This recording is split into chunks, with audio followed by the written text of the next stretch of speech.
Welcome back, viewers. We really appreciate you being here. If you're new to the channel, make sure you subscribe and hit that little bell so you don't miss anything exciting. We're going to talk about these pumps in this video, and I'm going to show you some stuff you really need to know if you're building one of these transmissions. The trouble you're having is in the pump area. Now, these Nissan Maximas, these Stanzas and stuff, are really great cars, especially the Maximas. Some of those have some really high horsepower engines with some really good torque, and they even have factory limited slip differentials. But the transmissions, you know, unless you know somebody that really knows what they're doing, you can't get them built to where they'll be worth the crap. You may have even tried building it yourself and you still notice these kind of symptoms right here. With the forward clutches just keep burning up. 1-2 shift is really soft. The 2-3 shift has always been really soft. On the 3-4 it just like flares and the RPMs go way up. When you downshift it just flares. It generally feels like a piece of crap. This kit right here will definitely help with that. But there's one other thing you need to know when you're building. It's not just help with that, it's absolutely essential. You're gonna have to have this kit. I will put a link in the description so you can get this kit. Right here in the pump is why it's gonna take more than the kit. We'll get into that in just a second. Well, here's a blowed up picture of the pump. When you take the pump apart, you're gonna have the same kind of slide and vanes and rotor and everything that you do with 700 R4s, 4L60Es. And if you don't know how to build one of those pumps, look at one of my videos on the 4L60E pump so that you'll know to do things like make sure you take this slide out and replace the seal underneath of it and the little cast iron ring underneath of it. But most of all, when you get it apart, you need to be looking right here. It looks like a print, but it's actually cut down in there. You can actually feel a lip right here. You can catch your thumbnail on it, it's so deep. And this one isn't even all that bad. They're usually worse than this, more obvious than this. Well, this one starts back here, but this groove starts over here, and then it gets deeper and deeper and deeper as it goes here. What's happening is your pump is trying to build up pressure in here, and the pressure is going out through these grooves cut here under the slide. Well, yeah, that's going to burn your forward clutches, and it's going to make your shifts really sloppy. But fixing that alone is not going to do the job. You still need that kit because there's other problems in this unit that kit addresses. And the thing is if you buy that kit and you fix this, then this will be the only thing besides all the other things the kit fixes that you'll need to know. And you won't have to watch a big long drawn out video about how to fix all this and that and the other and fabricate parts and all that other kind of stuff. Now, how do you fix this right here? You can't just take a whiz wheel and cut this down, because this needs to be absolutely flat and absolutely even, and I'll show you one that's been done properly. Now, of course, if you can find one, you can buy one that's not grooved out, it's nice and flat. I do sell these on my eBay store, but I may have already run out by the time you see this. You talk to a machinist in your area and see if they can machine this for you. What needs to be done is this needs to be machined very flat like this, and then this step right here needs to be machined exactly the same amount. Now, if yours is so bad that you're going to have to take a lot off of it, that's not going to work. But if yours is the condition similar to this, or maybe a little bit worse, then taking 3 to 5 thousandths out of this and another 3 to 5 thousandths off of this leaves the distance between here and here exactly the same, so all your pump stuff will work, and then your stator's going to go down in there that 3 to 5 thousandths deeper. So you simply put a 3 to 5 thousandths thicker thrust washer on the back of the pump stator, and you're good to go, as long as you get the kit as well, which gives you everything you need to do in the valve body and elsewhere. Now, if you're buying another bell housing because you don't have anybody to machine one for you, and yours is grooved out so bad that you can't have it machined, it's a lot worse than this, then there's a few things you need to know about these bell housings. There are a lot of different ones. If you look here in the parts book, you'll notice that all of the bell housings start with 93750 in the part number, and there are 1, 2, 3, 4, 5, 6, 7, 8 listed in the book.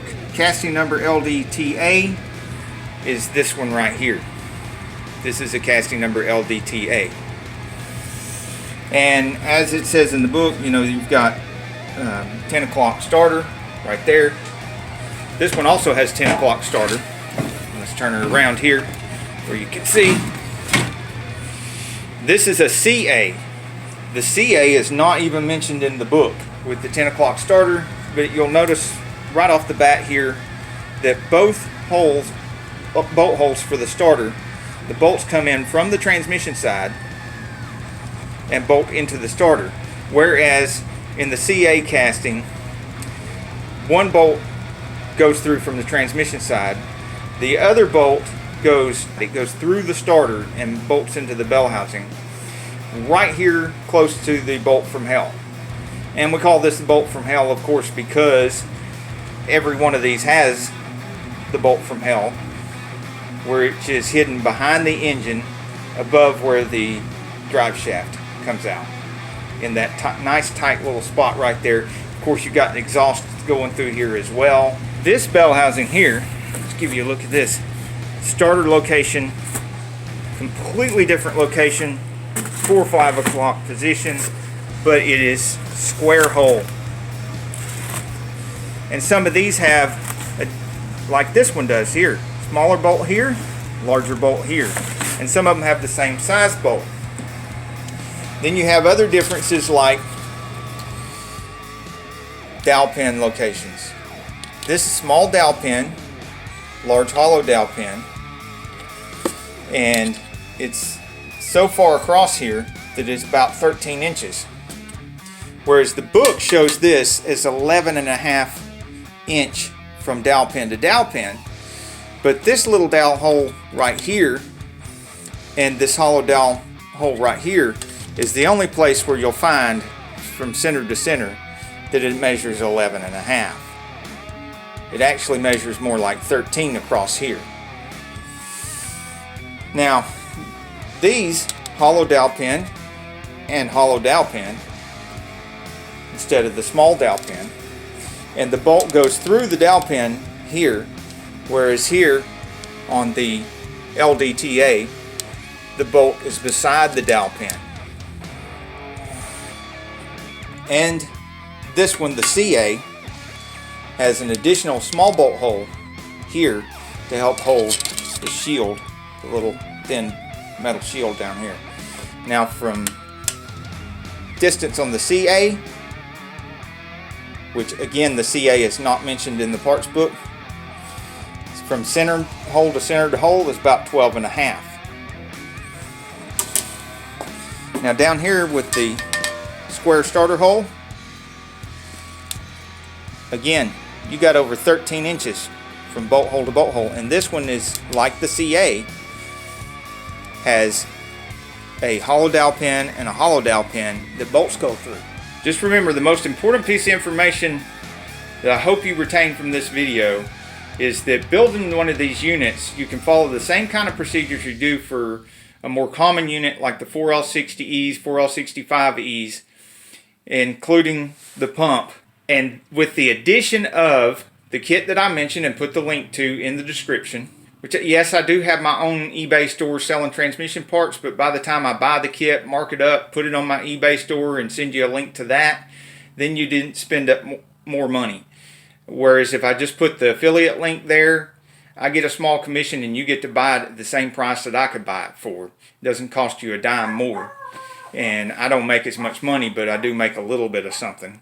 But the point is that you buy that kit and you look out for what I told you on the pump here and correct that, and you will have a unit that shifts as good as any 4L60E, better than these things ever shifted when they were new, and last a lot longer than a brand new one.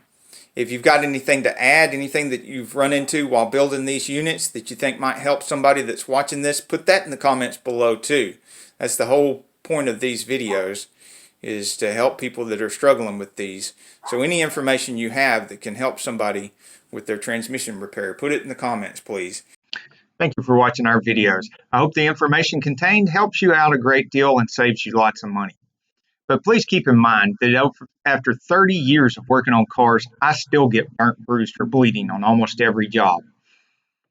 Also, I still mess things up even after passing over 50 certification tests. So if you want to avoid all that, please find somebody that gives a good warranty and just pay them to work on your car. In other words, don't do anything I do in my videos, and don't even do anything I talk about in my videos. Welcome to Saneauto. We're so glad you're here. We don't just do repairs and tool reviews. Bienvenida a Saneauto. Nosotros no solamente hacemos reparaciones de autos. We also film hot rods and mod rods, project cars, classic cars, antiques. Nosotros también filmea autos antiguos, mod rods, hot rods, cualquiera. We also like to take you with us to the car shows and the cruise-ins, so make sure you subscribe and hit that little bell so you don't miss anything. Me gustaría llevarte con nosotros a los cruise-ins y car shows. Entonces, empuja ese botón y toca de campaña para que no pierda nada. Thank you for watching our videos. Many of the events, shows, and people that we feature support much needed charities. Bastante de eventos que nosotros filmea soporta caridad. Please take a child or a friend to one of these events and make sure that they're aware of all the good works that the great people of the car community do. Por favor, lleva un niño o un amigo a los eventos para que sepa de buenos trabajos que hacen los coordinadores de evento. Muchas gracias. Hasta luego.